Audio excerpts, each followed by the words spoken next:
ukoll xtaqt nitkellem daqsxejn miegħek għaliex inti wieħed minn numru ta' foster parents li għall-grazzja tal-Alla għandna f'pajjiżna. Jiġifieri inti iżżewwiġt, il-mulej oġbu jagħtik 3 tfal lilek u l-mara tiegħek, u fid-daqqa il-ħin inti offrejt il-familja tiegħek biex tilqa' persuna, tifel, illi ma kellux familja li trabbih. Għax ovvjament temmen kemm importanti il-familja fit-trobbija tal-ulied. Nixtieq tkellimna naqra fuq din l-esperjenza li aħna ngħidulha ta' fostering. Hekk l-esperjenza ta' fostering tagħna bdiet propju mit-tfal tagħna stess li kienu jmorru jgħinu fil-kresh, jagħmlu xogħol ta' volontarjat hemmhekk u kienu dejjem jgħidulna dadu u mammi ġibu tifel jew tifla. U darba ġiet l-okkażjoni u ġiet dan it-tifel illi issa ilu magħna fuq 10 snin. Hekk fil-bidu bħal kull esperjenza oħra fil-ħajja. Ta' kemm età ġie magħkom? Ta' kellu 3 snin. Ġifieri ma kienx kbir. Ma kienx kbir. Iktar faċli jidra. Iktar faċli jidra. U jaf mill-ewwel li intom mhux dak li ġibtuk fid-dinja. Eżatt, jaf mill-ewwel. Bħal kull esperjenza oħra fil-ħajja tibda mod u imbagħad tiżviluppa u tibda ssir iktar profonda biex ngħidu hekk. U aħna nemmnu bħalma nemmen li hawn ħafna li jemmnu li trobbija ta' tfal. Idealment għax mhux dejjem hu possibbli, irridu nammettu. Idealment li ssir familja u familja stabbli li jkun hemm ċertu livell ta' stabilità għaliex. U anke ċertu livell ta' valuri. U livell ta' valuri għaliex għax inti il-parenthood, it-trobbija, inti qed tagħmel investiment.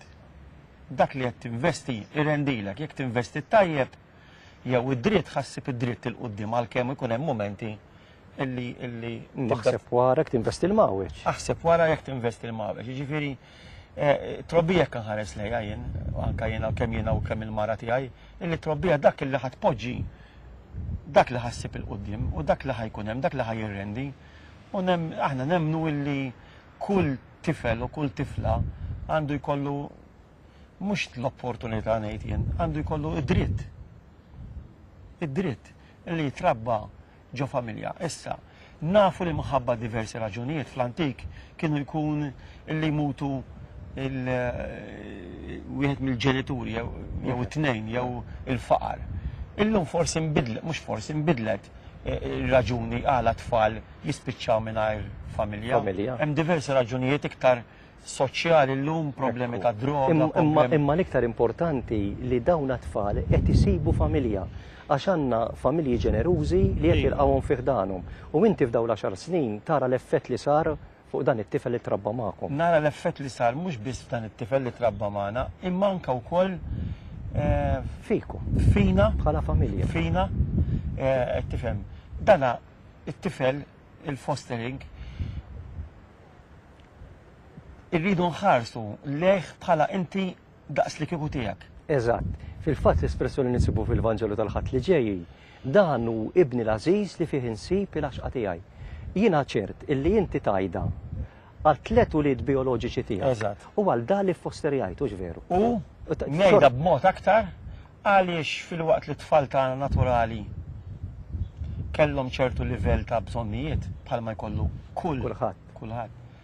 Dawn it-tip ta' tfal ikollhom bżonn ta' aktar. Ikollhom bżonn ta' aktar imħabba, ta' aktar paċenzja, ta' aktar komprensjoni, ta' aktar korrezzjoni, ta' aktar affinità. Għaliex? Għaliex dawna nieħu l-każijiet ta' tfal tkun nieqsa fihom, mhux tort tagħhom, tort ta' ċirkustanzi. Tort ta' ċirkustanzi, kultant laqqas tort tal-ġenituri tagħhom stess. Żgur. Allura ikollok bżonn iktar kura, ikollhom bżonn iktar attenzjoni partikolari, illi forsi tfal naturali ma jkollhomx bżonn, mhux ma jkollhomx bżonn. Ma jkollhomx bżonn daqshekk. Ekku, qed nitħattu fuq il-Mamudija ta' Ġesu. Il-Vanġelu jirrakkonta l-Mamudija ta' Ġesu. Ovvjament li tfakkarna fil-Mamudija tagħna. Issa aħna nitamlu żgħar. Allura jekk ma jkunux il-ġenituri mbagħad li jedukawna fil-fidi, il-Mamudija ma tiswinniex. Għaż inkunu nafu biha. Tista' tgħidli mill-esperjenza tiegħek jiena naf li intom għall-grazza tal familja nisranija li tippruvaw tgħixu il-valur insara hekk kif edukajtuhom fil-fidi li tfal tagħkom? Miex mistoqsija faċli, tinstema faċli ħafna, imma hija. Iktar faċli tirrispondija inti li ġenitur milli nirrispondija jien li m'għandix tfal. Għal żewġ raġunijiet naħseb jiena. Waħda minnhom hija l-ambjent li fih qed nitrabbew. Fid-dinja. Inti tagħmel mod u hemm kurrenti oħrajn li qed jiġbdu in-naħa l-oħra. Għaliex it-tfal inti mhux ħażommhom taħt id-dublett. Tommhom. Jew magħluqin id-dar. Magħluqin id-dar. Allura ħajmorru ħajitħalt ma' kurrenti oħra. U alla ħares ma jkunx hekk. Għax inkella jitelgħu. Ħuta barra mill-ilma. Ħuta barra mill-ilma. Ġifieri dik waħda mir-raġuni. It-tieni, il-fidi mhux bħal meta qed nagħlmuhom il-matematika, jew qed nagħlmuhom lingwa, qed nagħlmuhom relazzjoni. Kif jirrelataw. Għalhekk kienet edukazzjoni fil-fidi tiffurmhom. L-edukazzjoni nisranija mhijiex bħal meta qed nitgħallmu il-katekiżmu l-iskola għandek set affarijiet li trid tkun tafhom, imma qed nitgħallmu mod ta' ħajja. Ta' relazzjoni ma' xi ħadd. Ħa nagħmellek domanda hekk diretta. It-tfal tiegħek pratikanti? Mhux b'mod konvenzjonali ħanejtek. Konvenzjonali, ma mhux b'mod konvenzjonali. Imma pratikanti. Imma pratikanti fis-sens ta' valuri. Ta' valuri. Ta' valuri li jgħixuhom narhom jgħixuhom. Isma' dik l-iktar ħaġa importanti wara kollox. U dina żgur mill-familja toħroġ, il-valuri mill-familja joħorġu.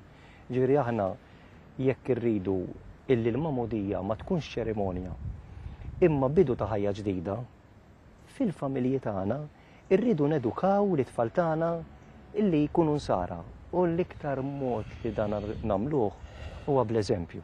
Billi aħna nurruhom li verament nemnu u għax nemnu nitolbu u għax nemnu inħennu għall-oħrajn. Ukoll it-tip ta' kif inħarsu lejn il-ħajja. Jekk inħarsu lejn il-ħajja b'mod negattiv jew b'mod illi il-valuri niġi l-ewwel mhux egoistiku, b'mod egoistiku. Allura dekka faċli jittieħdu bil-forsi.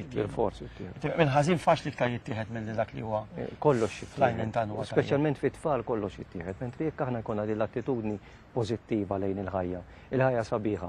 Ejja nagħmluha sabiħa għal kulħadd. L-ewwel nett sabiħa għalina li qed nitrabbew ġod il-familja. Mbagħad nagħmluha sabiħa anke għal dawk li jmissu magħna bħala familja. Dina xi ħaġa illi it-tfal jekk jitrabbew fiha joħduha u mbagħad jgħadduha lil uliedu. U din hija l-fidi nisranija. Aħna Ġesu qalilna intom qed tgħixu fid-dinja, ibqgħu għejxu fid-dinja, tkunux tad-dinja, imma fid-dinja kunu nsara.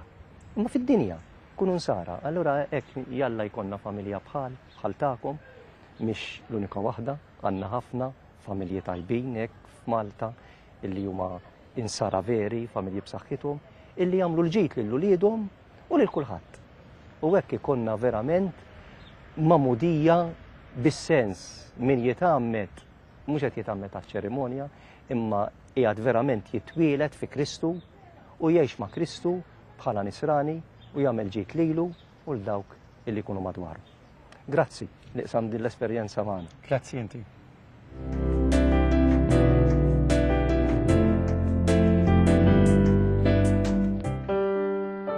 Mill-Evanġelu skont San Mattew.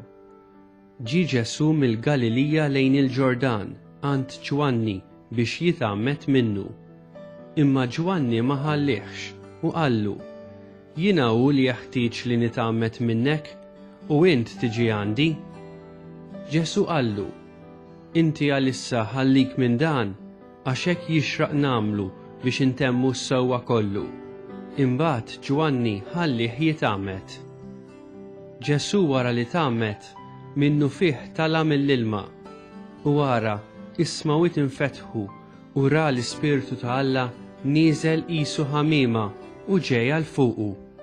U mismawit instama leħen jgħid: Dan hu ibni l-Ażiż, fih sibt l-għaxqa tiegħi.